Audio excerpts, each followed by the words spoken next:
ये तस्वीरें आप देखिए, सोचिए आप, सोशल मीडिया पर दो तस्वीरें वायरल हो रही है। पाकिस्तान में टेरर अड्डे पर हमला किया है भारतीय सेना ने, और उसकी जो प्रेस कॉन्फ्रेंस हुई है, वो जो प्रेस कॉन्फ्रेंस सेना की हुई है, उसमें सोफिया कुरैशी और व्योमिका सिंह इंडियन एयरफोर्स की अधिकारी हैं, और व्योमिका सिंह और सोफिया कुरैशी जो हैं वो इंडियन आर्मी की अधिकारी हैं।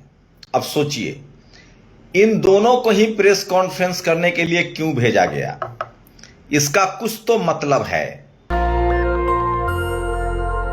इसका मतलब साफ है कि भारतीय सेना इस देश में जो हिंदू मुस्लिम चल रहा है, ये हैं वो सोफिया कुरैशी, जिनको आप देखेंगे भी, और आप सबने देखा होगा। ये वो दो तस्वीरें हैं, ये देखिए, सोफिया कुरैशी और व्योमिका सिंह। इन दोनों को ही प्रेस कॉन्फ्रेंस के लिए इंडियन आर्मी और नेवी ने, इंडियन एयरफोर्स ने क्यों चुना? इसका मतलब है कि भारत, एक तो पहला मंसूबा था, आतंकियों ने जब हमला किया था तब जो पीड़ित हैं उनसे कहा था, धर्म पूछा था। इसका मतलब वो चाहते थे कि भारत में हिंदू मुस्लिम का फसाद बढ़े, धार्मिक दंगा बढ़े, ये वो चाहते थे। और ये यहाँ के गोबर भक्त भी यही चाहते हैं, दिन रात हिंदू मुस्लिम। यहाँ की मनुवादी मीडिया भी दिन रात हिंदू मुस्लिम करती है। लेकिन इसका मतलब है कि सोफिया के साथ व्योमिका, यही हमारा प्यारा भारत, जय हिंद की सेना। इसका साफ मतलब है colonel Sofiya Qureshi, wing commander Vyomika Singh. इसका मतलब है कि भारत की सेना को पता है कि यह देश कमजोर होगा अगर यहां हिंदू मुस्लिम का नफरत बढ़ा, और इसलिए मैसेज दिया गया है पाकिस्तान के आतंकियों को, इस देश के उन लोगों को जो भारत में हिंदू मुसलमान कराना चाहते हैं, कि हम बंटने वाले लोग नहीं हैं। यह साफ संकेत है सेना का, क्योंकि आतंकी हमले में पूछा गया था हिंदू और मुस्लिम। अब यह संकेत इस देश के गोबर भक्तों को भी समझना है कि अपने ही मुल्क में धर्म के नाम पर आप दंगा करोगे, हिंसा करोगे, मारकाट करोगे, आपसी भाईचारा खराब करोगे, तो इसका फायदा आतंकी उठाएंगे, आतंकी देश उठाएंगे। हमारा भाईचारा बहुत जरूरी है। आज मैं बताऊंगा आपको इस वीडियो में, आज भी कल भी जब देश आतंकी हमले का शिकार हुआ, जब देश में प्लानिंग हो रही थी, तीनों सेना, आर्मी, नेवी, एयरफोर्स प्लानिंग कर रहे थे कि दुश्मन को करारा जवाब देना है, तो भी यहां इस देश में जातिवादी मनुवादी अपनी हिंसा से बाज नहीं आ रहे हैं। तो आप लोग बताइए ईमानदारी से, भारत में वो कौन लोग हैं जो हिंदू मुस्लिम का हिंसा फैलाते हैं, आपसी भाईचारा को खराब करते हैं? और मैं कह रहा हूं, जो हिंदू मुस्लिम फैलाता है वही इस देश में जातीय हिंसा भी करता है। तो भारत को अंदर से कमजोर करने वाले गद्दारों की पहचान कीजिए। जो हिंदू मुस्लिम करे वो देश का गद्दार है, वो दुश्मन का समर्थक है, उससे देश कमजोर हो रहा है। और पाकिस्तानी आतंकी यही चाहते हैं। इनफैक्ट पाकिस्तान की आतंकियों की मदद करने वाली सेना भी यही चाहती है, और पाकिस्तान भी यही चाहता है कि हम हिंदू मुस्लिम के नाम पर आपस में हमारी भाईचारा खत्म हो और हम लड़ें। दूसरे लोग वो हैं देशद्रोही जो भारत को जाति के नाम पर बांटते हैं। यह भी उतना ही इंपॉर्टेंट है। मैं इसीलिए कह रहा हूं कि भारत को जाति के नाम पर बांटने वाले भी देशद्रोही हैं। और सोचिए, और ऐसे लोगों की पहचान भी जरूरी है। और ये कौन लोग हैं? ये गोबर भक्तों की पहचान जरूरी है। ये भी असली देशद्रोही है। जो इस देश में हिंदू मुस्लिम करे, जो इस देश में जातिवादी हिंसा करे, ये सब के सब देशद्रोही हैं, और ये सब पाकिस्तानी समर्थक हैं, पाकिस्तान के आतंकियों के समर्थक हैं, क्योंकि पाकिस्तान यही चाहता है। लेकिन भारत की सेना ने और भारत सरकार ने मुंहतोड़ जवाब दिया है। सोचिए, आपको क्या लगता है, ये संयोग है कि सिर्फ सोफिया कुरैशी जो इंडियन आर्मी की अधिकारी हैं और व्योमिका सिंह जो इंडियन एयरफोर्स की अधिकारी हैं, ये एक साथ पीसी करने आई है? ये भारत की तरफ से, भारत की सेना की तरफ से दुश्मन देश पाकिस्तान को करारा जवाब है। आतंकियों को करारा जवाब है। पाकिस्तानी आतंकियों की मदद करने वाली पाकिस्तानी सेना को करारा जवाब है और पूरी दुनिया को मैसेज है कि हम एक हैं। और साथ में यह मैसेज छुपा है इस देश के उन तमाम जातिवादी मनुवादियों के लिए, सांप्रदायिकताओं के लिए कि आप संभल जाइए और देश को कमजोर मत कीजिए। यह बड़ा संदेश दिया गया है और इस संदेश की जितनी सराहना की जाए वो कम है। तो क्या शानदार संदेश दिया है इंडियन आर्मी ने, इंडियन नेवी ने, इंडियन एयरफोर्स ने, भारत की सेना ने। और इसके लिए मैं भारत की सरकार को भी थैंक यू हम लोग को बोलना चाहिए। यह साफ साफ संकेत है कि हमको धर्म के नाम पर और जाति के नाम पर नहीं बंटना है। इसलिए मैं बताऊंगा, इस वीडियो में ही बताऊंगा कि कैसे जाति जनगणना से देश मजबूत होगा, जाति जनगणना से आपसी भाईचारा बढ़ेगा और जब इस देश के हर लोगों को बराबर की ताकत मिलेगी, पढ़ाई लिखाई स्कूल अस्पताल में हिस्सेदारी मिलेगी और जब और तकनीकी रूप से देश मजबूत होगा तब ये देश और शानदार और मजबूत बनेगा। तो इसीलिए सेना ने तो साबित कर दिया है कि उनके लिए जातिवादी हमले उतने ही खतरनाक है और सांप्रदायिक हमले भी। भारत ने पाकिस्तान के मंसूबों पर तो पानी फेर दिया है। भारत की सेना ने पाकिस्तान के आतंकी मंसूबों पर पानी फेर दिया है।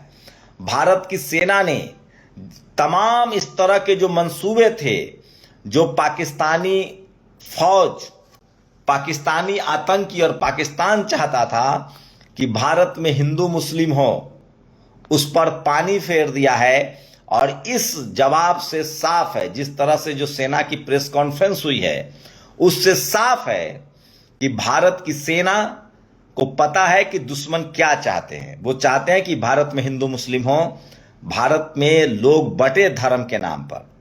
और इसी का करारा जवाब दिया है उन्होंने कि हम बटने वाले नहीं हैं, हम एक साथ रहने वाले लोग हैं। ठीक कह रहा हूं मैं, हम धर्म के नाम पर बटेंगे तो कटेंगे, हम जाति के नाम पर बटेंगे तो कटेंगे। और जो जाति के नाम पर आतताई हैं, हत्यारे हैं, उनको भी सबक सिखाने की जरूरत है भारतीय कानून के हिसाब से, संविधान के हिसाब से। और जो दुश्मन है, जो इस देश में धार्मिक उन्माद फैलाना चाहता है आतंकी हमले के दम पर, उनको भी सबक सिखा रही है भारत की सेना। तो ये बात बहुत जरूरी है और ये कोई टीवी अखबार वाले जातिवादी मनुवादी पत्रकार आपको नहीं बताएंगे। सोचिए। तो इसलिए मैं कह रहा हूं, देखिए किस तरह से इस देश में जातीय आतंकवाद बढ़ता है। उसकी मैं एक दो वानगी पहले दिखाऊंगा, उसके बाद और बड़ी खबरों पर आऊंगा और जाति जनगणना के फायदे भी बताऊंगा। महापंचायत का फैसला, गांव की यज्ञ में शामिल नहीं हो सकते अनुसूचित जाति के लोग। यह शेखपुरा जिला के बरबीघा प्रखंड का मामला है। मैं इसीलिए कह रहा हूं, इस तरह के जो जातिवादी लोग हैं इनको भी कानून के हिसाब से सजा देने की जरूरत है। मैं इसलिए कह रहा हूं कि इस देश के तमाम लोगों को समझना पड़ेगा, जो भी जातिवादी मनुवादी और हिंसक लोग हैं। सोचिए, पाकिस्तान को सबक सिखाया गया, पाकिस्तानी आतंकियों को सबक सिखाया गया, पाकिस्तान के आतंकी समर्थक सेना को एक झटके में सबक सिखाया गया और इसमें सेना ने भारत में भी रहने वाले उन हिंसकों को, उन धार्मिक सांप्रदायिक ताकतों को सबक दिया है कि हम एक हैं, हम धर्म के नाम पर नहीं लड़ेंगे। और अब आपको बताते हैं जातिवादी हिंसक क्रिमिनल्स को। यूपी अमेठी में गौरीगंज में डीजे बजाने के विवाद में जातिवादी गुंडों ने आशीष और रवि नाम के दो बहुजन समाज के युवाओं को, बहुजन भारतीयों को मार डाला। आप सोचिए, इनके ऊपर भी सख्त से सख्त कार्रवाई होनी चाहिए। और मैं फिर कह रहा हूं, इन जातिवादियों को सबक सिखाना जरूरी है। और सोचिए, नहीं बढ़ेगी ओबीसी एवं अन्य वर्गों का आरक्षण, राज्यपाल ने लौटाया विधायक।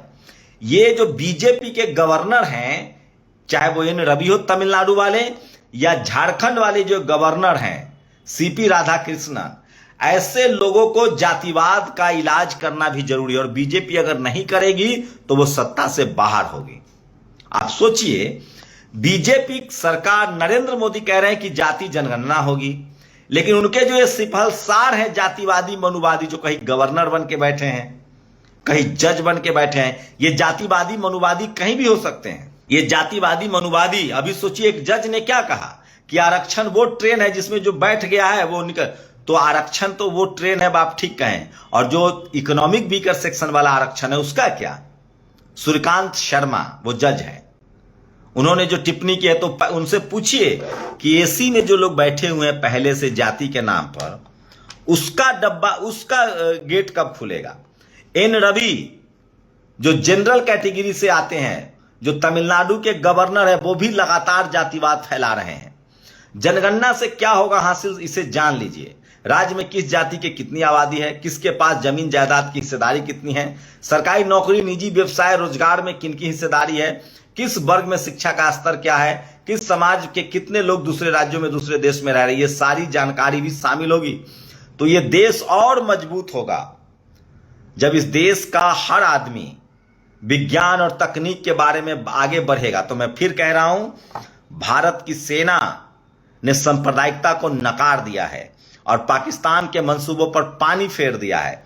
लेकिन आप लोग भारत में उन लोगों की पहचान कीजिए जो भारतीय सेना की आड़ में हिंदू मुस्लिम का खेल अभी भी खेल रहे हैं। इन लोगों की पहचान कीजिए, चाहे वो कोई भी हो। एक बात। दूसरी बात, जो इस देश को कमजोर करने वाले लोगों की पहचान लीजिए। ये असली इस देश के देशद्रोही हैं, जो जाति के नाम पर हिंसा करते हैं, जो धर्म के नाम पर अपने ही नागरिकों से हिंसा करते हैं, जो क्षेत्र के नाम पर, भाषा के नाम पर, जो लिंग के आधार पर हिंसा करते हैं। ये सब के सब देशद्रोही हैं। इस देश के असली राष्ट्रवादी वही हैं जो भारत के संविधान का अक्षरशः पालन करते हैं।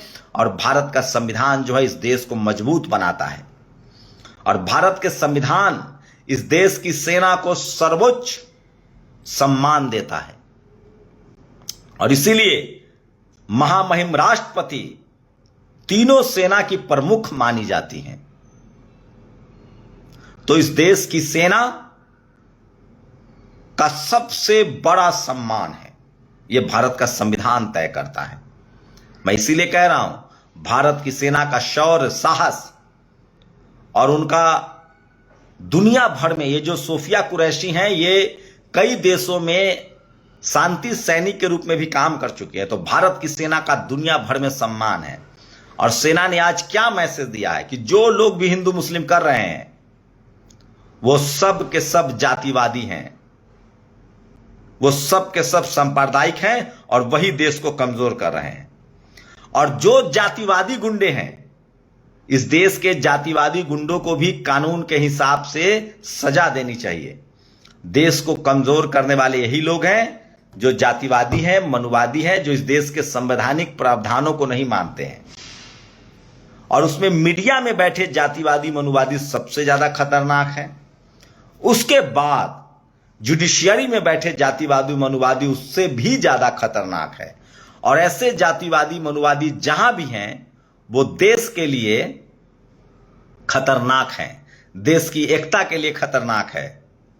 और ऐसे लोग देश की सेना के लिए भी खतरनाक है, क्योंकि ये गोबर भक्त हैं। इनको स्कूल, पढ़ाई लिखाई, ज्ञान, तकनीक से कोई लेना देना नहीं है।